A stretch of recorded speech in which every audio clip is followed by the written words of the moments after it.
अस्सलाम वालेकुम, सुबह अल खैर, गुड मॉर्निंग। मैं हूँ डॉक्टर मोहम्मद कासिम तैमूरी क्लिनिक हरीपुर पाकिस्तान से आपसे मुखातिब। होम्योपैथी को अपनाए हुए मुझे तकरीबन 26 साल होने को हैं। मैं 1998 से लेके आज 2023 तक अल्लाह के फजल व करम से होम्योपैथी के साथ जुड़ा हुआ हूँ और होम्योपैथी के साथ मेरा रिश्ता जो है तकरीबन ये 26 साल का है।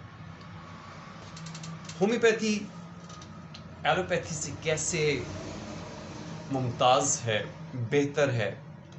वैसे तो हर तरीका इलाज, हिकमत हो, होम्योपैथी हो, एलोपैथी हो, अपनी अपनी जगह एक अहमियत रखते हैं। इनका अपना अपना एक स्कोप ऑफ प्रैक्टिस है। लेकिन होम्योपैथी में जब हमारे पास पेशेंट आता है तो उसकी जो काज होती है, एलोपैथी तो देखती है जी कि कौन सा बैक्टीरिया है, ये इन्फेक्शन वायरल है या बैक्टीरियल है, कौन सा केमिकल बॉडी में कम हो गया है जिसकी वजह से कोई मेंटल इलनेस हो गई है, कौन सा जरासीम जो है वो बॉडी पे हमला आवर है जिसकी वजह से ये इन्फेक्शन हो गई है। एलोपैथी इस नुक्ता नज़र से जाके चीज़ को देखती है और उसकी डायग्नोसिस, उसकी ट्रीटमेंट करती है।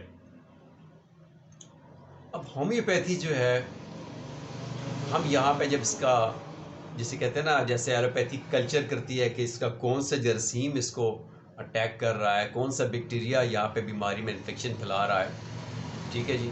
और जैसे इसकी बायोप्सी करती है, तो होम्योपैथी में जो हम अपने मरीज़ की केस हिस्ट्री लेते हैं वो बड़ी इंटरेस्टिंग होती है।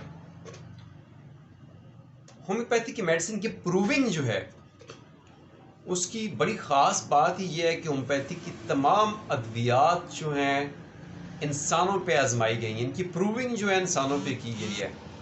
और इस प्रूविंग की वजह से इसके जो उसकी सिम्टम्स हैं, जो उसका रिकॉर्ड है, उसमें माइंड सिम्टम्स, इंसान का जो सॉफ्टवेयर है, माइंड, आपका जहन, माइंड सिम्टम्स बड़ी जो है अहमियत रखती है। एलोपैथी में उनकी प्रूविंग के अंदर, उनके तजर्बात के अंदर ये इमोशनल हेल्थ, मेंटल हेल्थ कोई मायने नहीं रखती। जबकि होम्योपैथी में हमारे लिए मरीज़ की अलामात में उसके माइंड सिम्टम्स, उसकी इमोशनल हेल्थ, उसकी सेक्सुअल हेल्थ, उसकी सोशल हेल्थ, उसकी प्रोफेशनल हेल्थ, ठीक है जी, एनवायरमेंटल फैक्टर्स, उसके एहसासात, जज्बात, उसका डर, उसका खौफ, ये तमाम चीज़ें बड़ा मैटर करती हैं। इवन कि उसके ड्रीम्स बड़ा मैटर करते हैं। तो होम्योपैथी को ये एजाज़ हासिल है कि होम्योपैथी इंसान की जो माइंड है कि किस डिजीज़ के अंदर उसका माइंड कैसा होता है, उसकी ज़हनी कैफियत कैसी होती है, उसकी दिमागी कैफियत कैसी होती है, उसका प्रॉपर एक रिकॉर्ड है हमारे पास। ठीक है कि एक बंदा कोई पॉइजन खाता है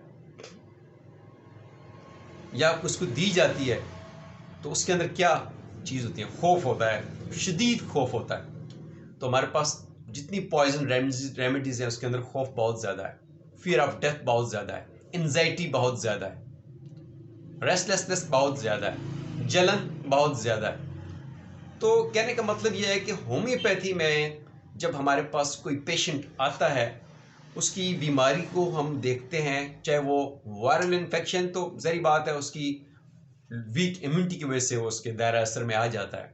बैक्टीरियल इन्फेक्शन भी जो होती है उसके लाइफस्टाइल, उसकी वीक इम्यूनिटी की सूरत में होती है, लेकिन उसकी जो क़ुव्वत मुदाफ़ियत है कमज़ोर क्यों हुई है? इसके भी तो असबाब हैं। अब इसके असबाब जो पीछे होते हैं, इंसान की मेंटल हेल्थ के लेवल्स जो हैं, उसकी इमोशनल हेल्थ, उसकी मेंटल हेल्थ से जुड़ी होती है।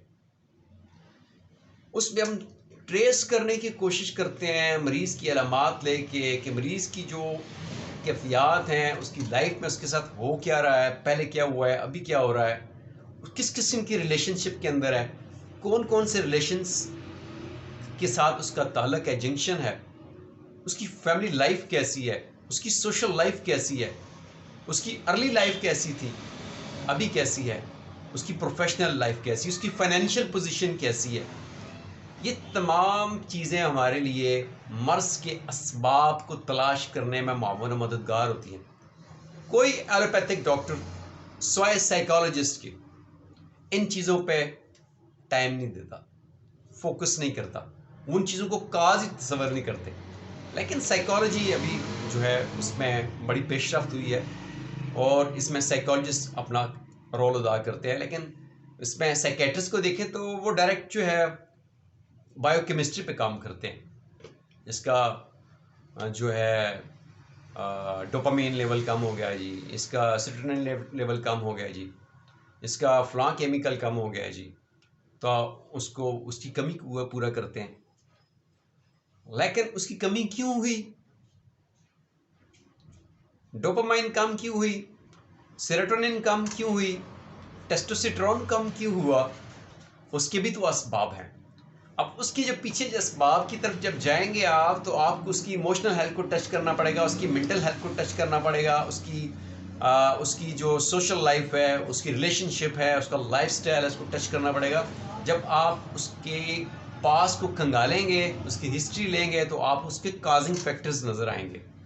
तो होम्योपैथ डॉक्टर जो होता है वो उन काजिंग फैक्टर्स को उनका खुरा तलाश करता है।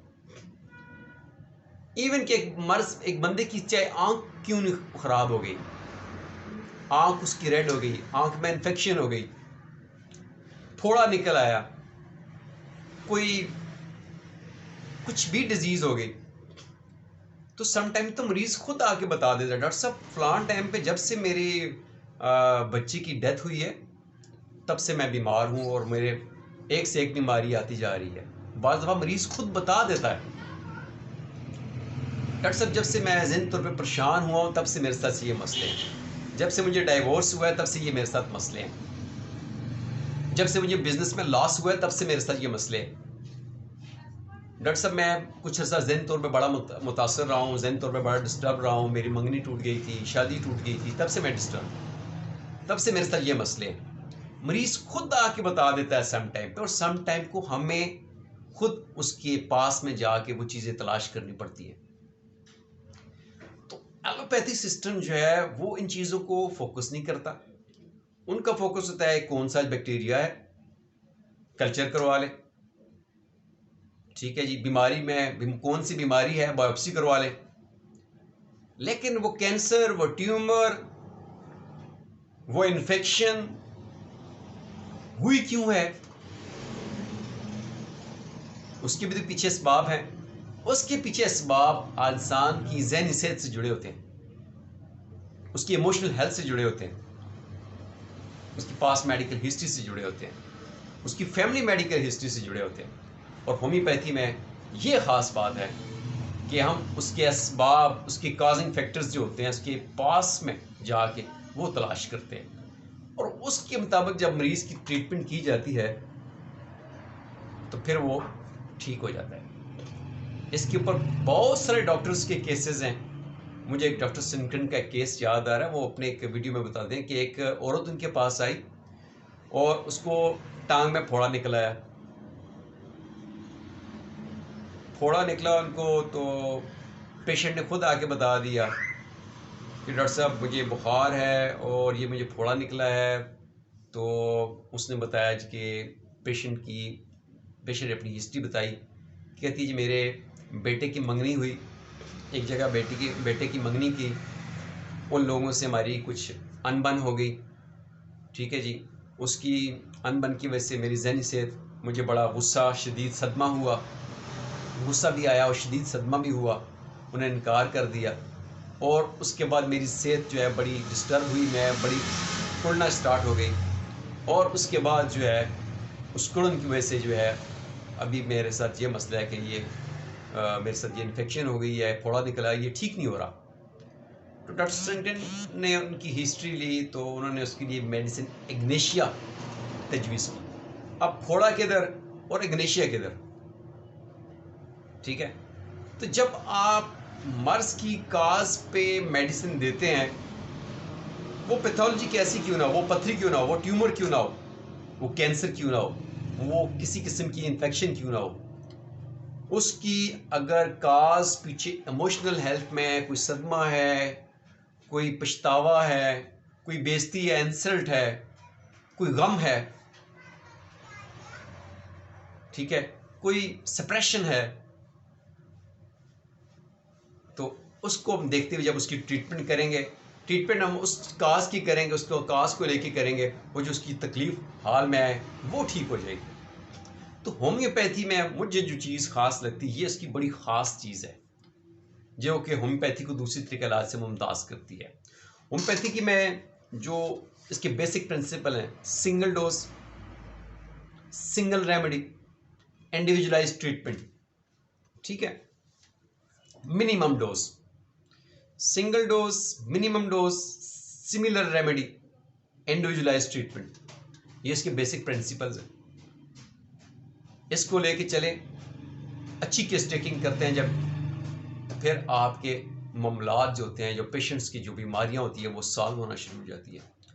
और म्याज़म जो है, म्याज़म आपको क्रॉनिक डिजीज़ को ठीक करने में बड़े मावन मददगार है, क्योंकि म्याज़म की वजह से आपने बीमारियों को कैटेगराइज कर दिया है, उनकी कैटेगरीज बना दी, उनके ग्रेड बना दिए हैं। सोरा म्याज़म आप ग्रेड 1 में आ जाता है, साइकोसिस म्याज़म आपका ग्रेड 2 में आ जाता है, सिफ्लेटिक म्याज़म आपका ग्रेड 3 में आ जाता है। सिंपल सी चीज़ें हैं। तो होम्योपैथी से मुझे जुड़े हुए 26 साल हो गए, और मैं आज भी जब जो पहली मेडिसिन मैंने स्टडी की थी एकोनाइट, आज भी जब उसको मैं स्टडी करता हूँ तो मुझे इसमें कुछ नया मिलता है। इल्म की कोई वुसअत नहीं है, इल्म की कोई वुसअत नहीं, बिल्कुल एक समुंदर की तरह है। वो चाहे एक मेडिसिन क्यों ना, वो एक समुंदर है, वो एक बहता हुआ दरिया है, और हम उसमें से चुल्ली भर पानी उठा सकते हैं।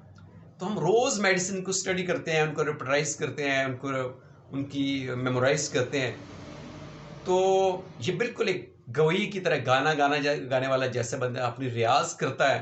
हमारी रियाज ये मटीरियल एमडी का ये रिपेटरी होती है, जिसको हम रोज़ पढ़ते हैं, और रोज़ हमें लगता है हमें कोई ये चीज़ पहले नहीं पता थी जो आज पता चली है। तो इल्म की कोई वुसअत नहीं होती है, इसको हम सीखते रहते हैं, और सीखते सीखते सीखते माँ की गोद से कब्र की गोद तक हम सीखते रहते हैं। तो होम्योपैथी से जुड़े हुए मुझे 26 साल हो गए अल्हम्दुलिल्लाह, और अल्लाह से दुआ करते हैं कि अल्लाह पाक हमारे इल्म में मज़ीद इजाफा फरमाए। थैंक यू, अल्लाह हाफ़िज़।